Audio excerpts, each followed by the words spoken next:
네, 그럼 오늘 강의 시작하도록 하겠습니다.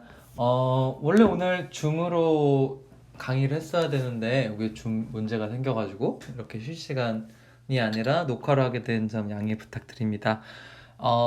일단 이번 학기를 조금 다시 한번 정리를 해보면은, 저희, 수업 듣고, 마지막 주에 기말고사 있는 거 알죠? 이그잼 있는 거 다들 아실 거고, 중간 없었고, 그래서 두 개의 트랙으로 프로젝트를 진행되고 있는데 첫 번째 트랙은 임플멘테이션을 하시는 분들이 있을 거고 그 첫 번째 숙제가 나갔습니다. 아마 이제 이번 CNN 강의가 끝나면은 그분들은 이제 두 번째 프로젝트가 나갈 거고요. 그거 말고 이제는 본인이 하고 싶은 주제로 프로젝트를 진행하시는 분들이 한 트랙이 더 있었습니다. 개별적으로 저한테 연락 오시는 분들도 있었고 어쨌든 올려주신 분들도 있었는데 제가 일단 블랙보드에 올려주신 이니셜 버전들은 다 읽어봤고요. 다 코멘트는 달아놨습니다. 근데 한 분 정도가 저희가 올려달라고 했던 포맷을 못 맞추시고 올리신 게 있거든요. 그러니까 뭐 제가 PPT랑 PDF랑 그 뭐였죠? MP3 파일까지 다 올려달라고 했었죠? 발표까지. 본인이 꼭 올리션 다시 한번 확인해보고 제가 블랙보드에 간단하게 코멘트 담가놨으니까 혹시 한번 읽어보시고 네, 잘 진행해 주시면 될 것 같습니다. 파이널 프로젝트 하시는 분들은 학기가 끝날 때 마지막에 본인이 이번 학기 하셨던 내용들을 잘 정리해서 발표를 해주시면 될 것 같고 방법은 녹화로 뭐 많은 학생들에게 같이 발표를 해서 공유를 할 걸 생각하고 있는데 뭐 상황이 여의치 않다면은 또는 또 데이터 자체가 공개하기 어려운 데이터라면은 뭐 제가 채점을 하는 데만 사용하는 걸로 하고 네 기본적으로는 모두 했던 일들을 발표하는 걸로 하면 좋을 것 같아요. 네 그러면 일단 네 오늘 강의를 시작하겠습니다. 저희가 이제 저번 시간에 CNN을 시작했고 CNN에 대해서 쭉 얘기를 했죠. 넘어갈게요 다. 그래서 CNN이라는 거가 사실은 메이트리스 멀티플리케이션을 나타낼 수 있다라는 게 핵심이었고 이게 되면 뭐가 좋느냐 우리가 메이트리스 멀티플리케이션에서의 백프로파게이션 룰들을 사실 다 공부를 했기 때문에 그쵸? 우리가 프로젝트 1에서도 했었고 저희가 손으로도 몇 번 풀어봤죠? 그렇기 때문에 우리가 이렇게 복잡한 컨볼루션 어떤 방법들, 이런 컴퓨테이션들도 매트리스 멀티플리케이션을 나타낼 수 있다면 훨씬 더 쉽게 풀 수가 있지 않을까라는 게 핵심입니다. 그래서 결론은 뭐냐? 컨볼루션도 매트리스 멀티플리케이션 나타낼 수 있다라는 거고 우리의 컨볼루션은 지금 인풋이 227 227 뭐 예를 들어서 11이라고 해볼까요? 여기 보면은 27 잠시만요. 얘가 3이네요. 3. 그쵸? 3인 경우에 우리의 컨볼루션이 지금 보면은 96개가 3 11 11로 있다고 가정을 해보면 아웃풋은 5 5 96이 나올 텐데 이제 이러한 컨볼루션의 프로세스, 즉 저희가 앞에서 얘기했던 컨볼루션의 프로세스를 매트리스 멀티플리케이션 표현하려고 먼저 인풋 데이터 X를 다음과 같이 매트릭스로 나타내는데 이때 지금 보시면은 우리가 11 3 요 블락 하나가 인풋의 슬라이드 윈도우를 돌면서 곱해지는 거잖아요. 그렇기 때문에 각 하나의 픽셀에서의 들어가는 인풋들을 363이라는 하나의 1D 벡터로 표현할 수가 있을 거고 걔네가 55by 55개만큼 고려가 되는 거기 때문에 55by 55개만큼에서 다 샘플링을 해와서 우리가 363 by 3025의 매트릭스로 만들 수가 있습니다. 또 매트릭스 아니죠. 그 다음에 이제 W라는 어떤 이 파라미터들도 우리가 계산의 편의성을 위해서 96 by 31 11을 하나의 벡터로 363으로 나타낼 수가 있게 되는데 이때 이 W와 이 W의 로우 벡터와 그러니까 W로 하는 새로운 매트릭스와 X컬이라고 하는 새로운 매트릭스를 곱해주면 우리는 96by 3025가 나오게 되고 우리 아웃풋은 이거를 다시 리쉐입 해주게 되면 55by 56이 되면 우리가 원래 CNN 아웃풋이었던 55by 55by 96이 만들어지게 됩니다. 식은 이렇게 되고요. 그래서 결론은 무엇이냐면 어떠한 이런 컨볼루션이 이렇게 매트릭스 곱으로 이루어진다 라는 거죠. 그럼 한번 해봅시다. 그래서 우리가 어떠한 매트릭스 멀티플리케이션, 즉 인풋 x에 w를 곱해서 바이어스 b를 더하는 매트릭스 멀티플리케이션은 앞에서 기억을 떠올려 보면 이 z를 로스로 z로 미분한 거를 이렇게 s를 max로 미분한 거와 이걸 계산하는 과정이죠. b, l이죠. 이 과정이 L을 X로 미분한 거를 쭉쭉 곱해서 더블 트랜스포즈에 L, D, Z를 하는 거고 L을 W 미분한 거는 X 트랜스포즈에 얘를 곱하는 거였고 바이스 곱하는 거였고 이렇게 됐죠? 이거는 기억이 안 나시는 분들은 앞에 우리 얘기했던 거 뉴럴 네트워크에서 했던 거 다시 한번 살펴보면 돼요. 그렇죠? 그래서 이 룰을 생각해보고 이 룰을 이제 이 컨볼루션에 적용해 봅시다. 그래서 우리가 앞에 얘기했던 것처럼 이렇게 표현을 하면 요 인풋 이 컨볼루션 커널이 한 번 곱해지는 인풋이 363by 1이라고 치면 자 이걸 어떻게 표현되는 거냐면 우리가 앞에서 만들어놨던 x라는 x로우라는 게 있었는데 이걸 x 다시라고 다시 표현하면 x 다시는 363 곱하기 아까 307이었죠? 그리고 w는 96by 307이었고 맞나? 363이죠? 그러면은 이때 하나의 채널 하나의 컬럼 즉 무슨 얘기냐? 하나의 요 인풋 박스만을 생각해보면 이 하나 인풋 박스는 363by 1일 거고 이때 w 96by 363이 96by 33 요 전체가 곱해지겠죠? 전체가 쭉쭉쭉 들어가서 96by 1의 아웃풋을 만들어냅니다. 96by 1의 아웃풋을 만들어냈고 이때 바이어스도 들어갈 거고요. 자, 이것만 생각해 봅시다. 나머지 다 지우고 나머지가 다 없다고 가정하고 우리가 인풋이 이거고 아웃풋이 이거고 Z가 이거일 때 한번 백프로파이션을 생각을 해보자는 거죠. 첫 번째, 우리는 일단 이런 상황에서 로스를 ZP로 미분한 값은 알고 있을 거고 이거에 관한 식으로 각각의 텀들을 나타내면 되겠죠. 그쵸? 첫 번째, L을 XP로 미분한 거는 여기죠? 뭐예요? 더블 트랜스포즈에다 요거 곱한 거. 되죠? L을 W로 미분한 거. 뭐죠? 요건데 이 Z로 미분한 거에 X 트랜스포즈. 맞죠? B로 미분한 거. 요거는 L을 Z로 미분한 거. 그렇죠? 이렇게 표현될 거예요. 그렇죠? 어렵지 않죠? 이런 경우 어떻게 되죠? 자, 그럼 이제 이렇게 하나의 채널, 즉 하나의 컬럼, 즉 이 하나의 인풋이 아니라 전체 인풋으로 다시 돌아가 봅시다. 자, 전체 인풋을 고려한 경우, 즉 우리가 정의를 내렸던 x는 얼마였죠? 363, 3072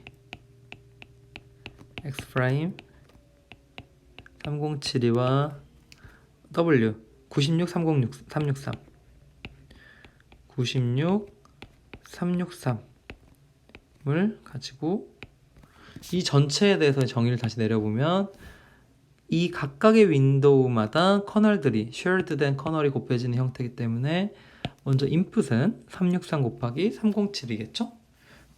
뭐 이걸 굳이 풀었으면 11by 11by 307이었 3025네요. 죄송합니다. 3025네. 25죠? 될 거고 W는 96 곱하기 363 곱하기 96by 1인 거고 Z는 96by 307이가 되는 거예요.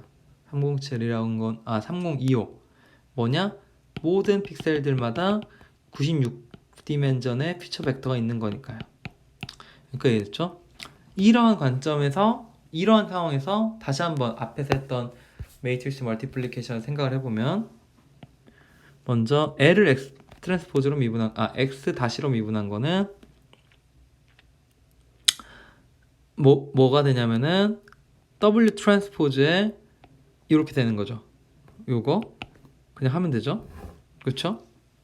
한번 계산해봐요. 본인이 한번 요 Z 미분한 거는 자 L을 Z로 미분한 건 요 디멘전이랑 똑같아야 된다고 했고 그러면은 얘는 이 디멘전을 가질 거고 X 트랜스포즈는 여기서 그냥 트랜스포즈니까 363 96이고 원래 저거는 96 3096이니까 3025니까 얘네가 약분돼서 뭐 363과 얘가 3025가 나올 거고 즉 이게 무슨 얘기냐 했으면은 로스를 x 다시로 미분하는 거는 x 다시의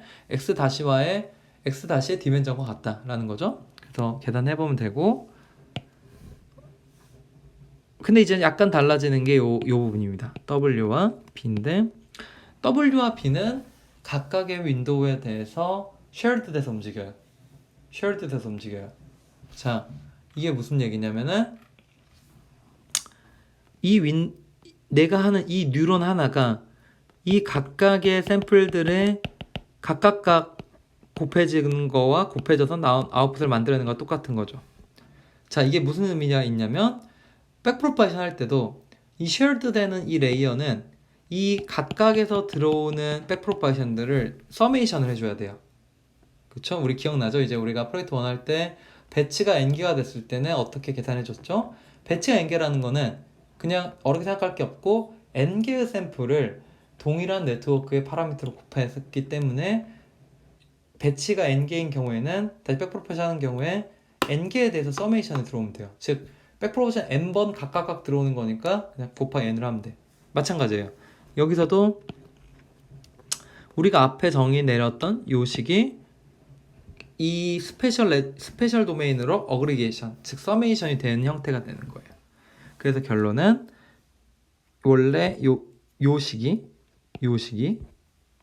이렇게 바뀌는데 이렇게 계산을 하면 이 W라는 거는 앞서와 똑같이 그냥 96바이 363으로 표현이 되지만 이 전체 샘플에 대해서 서메이션이 될 거예요. 이건 한번 체크해 보세요. B도 쉬워요. B도 앞에와 똑같겠지만 앞에와 똑같이 96바이 1이겠지만 이러한 원 트랜스포즈를 곱함으로써 각각의 샘플에서 그러니까 각각의 전체 이 스페셜 도메인에서 들어오던 모든 샘플들로 어그리게이션이 된다라는 거고요. 그래서 이제 이걸 가지고 백프로포션 한다라는 건 뭐야? 이걸 가지고 일단 요거는 우리가 만들어놨던 363 곱하기 3025의 디멘전을 가지겠죠? 그쵸? 그걸 이제 우리가 원래 가지고 있던 요 x 227 3으로 다시 리쉐입을 시켜야 되기 때문에 그럼 리쉐입 하면 돼요. 그냥 이거를. 근데 이때 주의해야 될 게 뭐냐면 요러한 27x27에다가 윈도우가 요런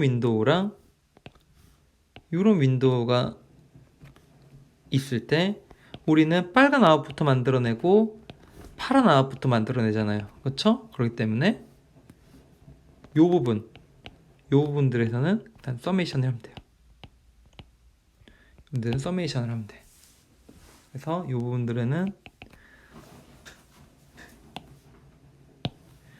요 부분에서는 요 11by 11by 3by 55by 55 즉 이거 하나는 11by 11by 3이고 이거 하나는 또 11by 11by 3인데 얘네를 accumulate 겹치는 부분을 서메이션 해줘서 우리가 원래 인풋이었던 227by 3으로 만들어주면 되는 거죠. W도 비슷한데 W 계산도 비슷한데 X 트랜스포즈를 뭐 이렇게 쭉 해서 X를 X 트랜스포즈 만들었는데 X 프라임을 만들었는데 이거를 이게 뭐죠? 자, 요거 여기로 들어오는 로스 그레디언트, 업스트림 그레디언트죠. 요걸 가지고 요거랑 이걸 곱해주면 되잖아. 곱해주면은 96바이 363이 나오고 96바이 1이 나와요. 그러겠죠? 그럼 뭐야? 결국에는 얘는 그냥 단순 리쉐입이었기 때문에 얘를 원래 가지고 있던 커널 사이즈로 그냥 11바이 11바이 3으로 만들어주면 끝나요. 그렇죠? 결론은 우리는 이젠 이러한 볼륨에 대해서, 이러한 컨볼루션 볼륨에 대해서 로스 그레디언트를 정의를 내렸고, 이제 이걸 가지고 저 컨볼루션을 파라미터들을 업데이트를 할 수가 있게 되는 거죠. 업데이트라는 게 뭐예요? 저 컨볼루션 커널을 학습을 할 수가 있게 되는 거죠. 그렇죠? 그렇게 하면 됩니다. 어렵지 않죠? 자, 두 가지 정도의 개념만 더 보고 이제 컨볼루션 파트를 마칠 거예요. 자, 다시 한번 이제 쉬운 걸로 돌아가 봅시다. 플리컨트 레이어부터 돌아가 보면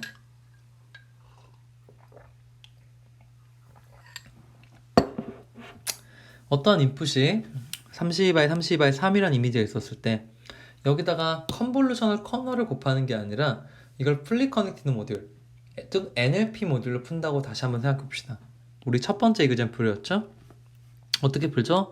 이거를 3072바이 1로 리사이즈를 한 다음에 여기다가 어떤 10바이 3072의 웨이트를 곱하고, 그쵸? 여기다가 10바이 1로 액티베이션 만들도록 했겠죠. 이게 우리가 했던 컨볼루셔널 풀리 커넥티드 레이어였죠. 그럼 이런 풀리 커넥티드 레이어와 컨볼루션 레이어에 대해서 우리가 앞에서까지 계속 설명을 하면서 자, 풀리 커넥티드의 이런 한계를 극복하기 위해서 저 메모리가 많이 먹고 파라미터가 많이 들어가는 문제를 해결하기 위해서 컨볼루션으로 썼다라고 계속 설명을 했지만, 결론을 여기서 이제 다시 말씀드릴 건, 결론은 사실 결국엔 똑같은 거예요. 무슨 얘기냐?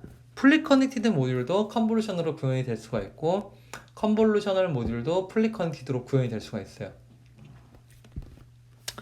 이거 반대의 케이스부터 봅시다. 이러한 인풋에 이러한 커널이 곱해서 이러한 아웃풋이 나오는 경우를 우리가 풀리 커넥티드로 표현을 하면, 얘를 이렇게 스트레치해서 하나의 벡터 1024/1로 벡터로 표현하고 얘를 784 곱하기 1의 벡터로 표현했을 때 여기 안에 들어가는 컨볼루션 커널이 784 곱하기 1024 784 곱하기 1024를 가지고 곱하는 형태로 표현이 될 수 있어요. 그렇죠? 해봐요. 이건 직관적이에요. 그러니까 얘를 리쉐입을 해서 이런 벡터 매트릭스 형태로 만들면 FC를 표현할 수 있어요. 사실 이건 별로 어려운 게 아니에요. 이 다음 장이 중요한 건데, 그럼 또 반대로 이 FC 레이어라는 것도 컨볼루션으로 표현될 수가 있어요. 무슨 얘기냐면은 이 FC라는 게 이제 다음 시간에 배울 거죠. 알렉스넷이라는 데서 이제 마지막 단에 쓰이는데, 이렇게 인풋이 들어가서 쭉쭉쭉쭉쭉 줄어들어서 이렇게 77512라는 컴퓨터가 통과해서 512라는 이제 어떤 아웃풋이 나오는데, 여기 사실 원래는 FC 레이어가 붙어요. FC 레이어가 뭐냐면은 그냥 7 곱하기 7 곱하기 512를 하나의 벡터로 쭉 그냥 그려놓고 그거 곱하기 3092가 나오도록, 그래서 3092 바이 1바이 1바이 3096으로 만들어버리는 필터를 곱하거든요. 이게 이제 FC 레이어라고 정의를 내렸는데, 그래서 이 FC 레이어가 여기다 또 한 번 더 붙어서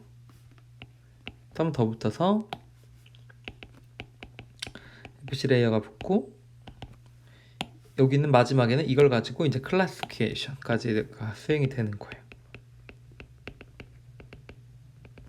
이게 이제 알렉스넷의 구조인데, 이 앞단은 당연히 있을 거고 이거 다음 시간에 배울게요. 근데 이 FC 레이어가 이렇게 구성이 되어 있기 때문에, 자, FC 레이어를 써야 된다라는 건 뭐냐? 이 인풋 사이즈가 항상 7x7x512가 나와야 돼요. 자, 그게 무슨 얘기냐?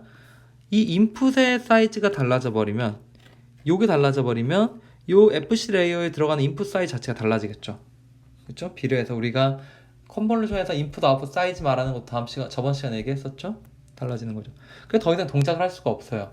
그래서 예전에는 FC 레이어를 쓴다는 것 자체가 인풋 사이즈를 무조건 제한적으로 고정을 시켰어야 되는데, 사람들이 이제 많은 생각을 해보고 고민하다 보니까 결국에 FC 레이어라는 것도 사실 컨볼루션인데, 어떤 컨볼루션이냐면 인풋 액티베이션 맵이 7x7x512고 우리의 커널의 사이즈가 7x7x512인 거라고 생각해보고 얘가 4096개 있다라고 생각해볼 수가 있는 거예요. 얘가 이제 커널을 하나 생각합니다. 계산은 똑같겠죠? 그쵸? 계산 이걸 가지고 그럼 아웃풋은 10 곱하기 4096이 나오는 걸 똑같아요. 맞죠? 인풋이 7x7x512였고 자, 똑같아요 결론은. 근데 뭐가 달라지냐, 이렇게 우리가 FC 레이어를 이렇게 컨볼루션으로 이해를 하기 시작하면, 컨볼루션은 뭐예요? 우리의 인풋 사이즈가 달라져도 상관이 없었어요. 이 액티베이션인 맵이 만약 이렇게 커진다고 치면, 커졌을 때도 그냥 이 커널 7x7x512 커널을 곱하면 그냥 얘가 1x1이 아니라 좀 더 큰 사이즈의 아웃풋이 나올 뿐인 거예요. 그렇죠? 자, 그 말은 뭐냐, 다시 돌아가면 FC 레이어를 컨볼루션 레이어로 이해하는 순간 우리는 더 이상 FC 레이어에서 필요로 했던 인풋 사이즈가 고정돼야 되는 컨스트레인이 없어지는 거예요. 인풋 사이즈가 어떤 아비트러리 사이즈가 와도 우리는 이렇게 재정의한 컨볼루션 커널로 풀 수가 있게 되는 거죠. 이게 알렉스넷 다음에 어떤 덴스 프레딕션 문제의 핵심이, 덴스 프레딕션으로 어떠한 컨볼루션 모델들을 정의를 내리는 핵심이 됩니다. 그 예시를 보면 이런 거죠. 어떤 244, 244의 3이 이미지가 있을 때 기존 알렉스넷을 곱하면 얘가 1x1x 1000이라는 어떤 클래스 스코어가 나와버리는데, 이때 FC 레이어의 인풋이 7x7x512였다고 가정을 해봅시다. 요 예시겠죠? 요 예시인데, 그럼 이때 만약에 우리의 사이즈가, 인풋 사이즈가 384 곱하기 384 곱하기 3이 되었다고 치면, 384 곱하기 384 곱하기 3이 되었다고 치면 우리 알렉스넷의 아웃풋은, 알렉스넷에 들어왔을 때 중간 단의 인풋은 C/C/512가 된다고 치고, 여기요 C/C/512가 되면은 원래 예전에 그냥 알렉스넷은 더 이상 동작할 수가 없어요. 여기서는 정의가 안 되는 거죠. FC 레이어를 풀어야 되니까. 근데 컨볼루션 레이어로 이해를 하는 순간 그냥 이거는 그냥 여기다 컨볼루션이 곱해지면 돼요. 커널이 슬라이드 윈도우 돌면 아웃풋 사이즈가 크게 나올 뿐인 거예요. 그래서 그냥 얘가 6x6x 1000이 나와버리는 거죠. 그래서 이게 어떤 더 이상 우리가 알렉스넷이나 어떠한 구조를 써도 인풋 사이즈의 디펜던시가 없어졌다 라는 게 된 거고, 이게 이제 어떻게 보면 덴스한 영상에서 존재하는 덴스 프랙션 문제에서 어떻게 보면 핵심이 되는 파인딩이었다고 보면 되겠습니다. 그래서 이런 거예요. 그래서 이렇게 6x6x 1000이라는 결과는 무슨 얘기를 하는 거냐면, 오리지널 컴포넌트, 이 알렉스넷을 이 224x224 크롭된 영상에서 인디펜던트하게 계산하는 건데, 계산 효과가 있는데, 즉 요 한 점, 요 하나의 1x1x 1000 벡터는 요러한 하나의 224x224 영상을 클래시피케이션한 결과고, 이 다음 점은 요 옆으로 그러니까 스트라이드가 들어간 다른 리셋 필드에서 계산하는 거고, 이때 이 스트라이드, 이 두 개의 스트라이드가 32픽셀이 되는 거랑 똑같은 효과인 거죠. 그래서 이러한 트릭은 이제 우리는 이 컨버티드 컴포넷이 이제 이렇게 재정의한 컴포넷은 이제는 어떤 클래스 스코어를 어떤 매니 스페셜 포지션, 즉 이 영상의 하나의 스코어가 아니라 이 로컬리 베링한 스코어를 표현할 때 표현이 될 수가 있고, 더 이상 우리가 인풋의 디펜던시가 없어졌다라는 게 중요합니다. 마지막으로 볼 건 이제 풀링 레이어라는 게 있어요. 컨볼루션이랑 항상 풀링 레이어는 같이 돌아다니는데, 결론적으로 얘기하면 그거죠. 풀링 레이어를 왜 쓰느냐? 풀링 레이어는 우리 레프렌테이션을 스몰러하고 더 more manageable하도록 쓴다라는 거고, 우리의 인풋이 224x224x64일 때 이 각 채널 슬라이스 224x224x1에다가 어떤 다운 샘플링을 해서 우리가 원하고자 하는 작은 사이즈로 줄여주자라는 게 풀링 레이어고, 이 다운 샘플링을 어떻게 할까에 따라서 이제 여러 가지 방법이 있는데, 가장 기본은 어떠한 스몰 윈도우를 잡아서, 즉 이 색깔별로 잡아서 여기에서 각각 맥스 또는 민 값을 찾으면 돼요. 엄청 간단하죠? 맥스 또는 민을 찾으면 얘가 맥스 풀링, 얘는 또 민 또는 에버리지에서 에버리지 풀링이라고 하죠. 엄청 쉽죠? 그래서 결론 얘는 왜 쓰느냐? 정말 많은 이유들이 있겠지만 가장 중요한 이유는 정말 그냥 속도를 빠르게 하기 위함인 거예요. 우리의 레프레젠테이션을 더 스몰러하게 만들어주기 위함인 거죠. 그래서 이런 얘기들은 제가 뒤에서 다시 좀 더 설명을 드릴게요. 그래서 이제 풀링 레이어에서의 인풋 아웃풋 계산법은 사실 CNN이랑 완벽하게 똑같습니다. 컨볼루션 레이어랑. 그러니까 CNN 레이어에서의 인풋 아웃풋 사이즈를 공부를 해쳤으면 풀링 레이어는 완벽하게 똑같이 움직인다. 왜냐? 풀링도 어쨌든 요 슬라이딩 윈도우 상에서 정의가 되기 때문인 거예요. 넘어가고 마지막 이 풀링 레이어에서 백 프로파일이 어떻게 될 거냐? 내가 아주 가장 작은 윈도우를 생각했을 때 뭐 얘가 9.6, 3.2, 1.6, 뭐 1.5라고 해봅시다. 여기에서 우리가 어떤 풀링 레이어를 통과했을 때 아웃풋 96이겠죠. 9.6이겠죠. 맥스 풀링이라고 치면. 그렇죠? 그럼 이때 자, 요 x, y라고 합시다. 로스를 y로 미분한 거를 우리는 로스를 x로 미분한 거에 써야 되는데 그쵸? 근데 일단 첫 번째 풀링 앤 런어블한 파라미터가 없어요. 그렇기 때문에 얘를 그냥 일로 넘겨주면 되는데 어떻게 넘겨줄 거냐? 우리 이 9.6이라는 값이 여기서 넘어왔잖아요. 그렇죠? 결론은 이거를 그냥 여기 카피해주면 끝나요. 자, 무슨 얘기냐? 요 L을 Y로 미분한 거는 1by 1이었고 얘는 2by 2여야겠지만 그냥 이 로스 그레디언트는 똑같은 동일한 값인데 여기만 되고 나머지는 0이 돼버리는 도록 넘겨주면 돼요. 이게 이제 라우팅이라고 하는데 그레디언트를 인풋 라우팅 할 때는 하이스트 밸류 맥스 풀링이었던 경우 하이스트 밸류인 부분에만 포워딩을 하는 거죠. 그래서 이 맥스 풀링을 할 때는 어떤 액티베이션의 위치 인덱스를 keep track하고 있다는 게 매우 중요한 거죠. 왜냐? 거기다 보내줘야 되니까. 이게 바로 이제 풀링 레이어에서의 그레디언트 백프로파게이션입니다. 네, 일단 오늘 여기까지고요. 일단은 이 지금 다음 시간에 CNN 아키텍처도 다시 한번 보도록 하겠습니다. 네, 감사합니다.